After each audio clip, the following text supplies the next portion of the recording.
এ মাসের মধ্যেই নতুন রাজনৈতিক দলের নাম ঘোষণা করা হবে বলে জানিয়েছেন জাতীয় নাগরিক কমিটির আহ্বায়ক নাসির উদ্দিন পাটোয়ারি। দুপুরে রাজধানীর বাংলা মোটরে বৈষম্য বিরোধী আন্দোলনের কেন্দ্রীয় কার্যালয়ে সংবাদ সম্মেলনে একথা জানান তিনি। বলেন, বৈষম্য বিরোধী ছাত্র আন্দোলন ও জাতীয় নাগরিক কমিটির যৌথ উদ্যোগে নতুন যে রাজনৈতিক দল আসবে তা সম্পূর্ণ জনগণের মতামতের ভিত্তিতে হবে। সে উদ্দেশ্যে আজ থেকেই জনমত জরিপের কাজ শুরু করেছে সংগঠন দুটি। অনলাইন ও অফলাইনে প্রায় 2 লাখ মানুষের মতামতের ভিত্তিতে নতুন দল গঠনের পরিকল্পনা তাদের।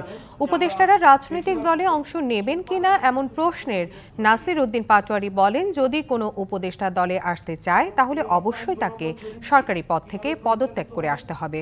বৈষম্য বিরোধী ছাত্র আন্দোলনের আহ্বায়ক হাসনাত আব্দুল্লাহ বলেন, নতুন রাজনৈতিক দল মানুষের আশা আকাঙ্ক্ষা ধারণ করবে। বৈষম্যবৃত্তি একই সাথে সাথে সেটা আপনারা জানেন যে আমরা ফেসিবাদ হতে সে উপাদানের কিন্তু সম্পূর্ণ বিলোপ ঘটেনি।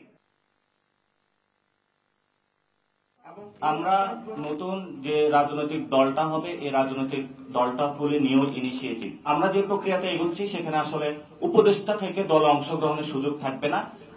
যদি দলে অংশগ্রহণ করতে হয় অবশ্যই উপদেষ্টার পদটা তাকে ছাড়তে হবে। কেন মিডিয়াতে যে ফেসিবাদী খুনি হাসিনা লেখা যায় না? ফেসিবাদী খুনি হাসিনা যদি আপনারা না লিখেন, আপনারা না বলেন, আপনার হচ্ছে আওয়ামী যে কাঠামো রয়েছে, মিডিয়া রয়েছে, সেটির সিলসিলা আপনারা অব্যাহত রাখছেন।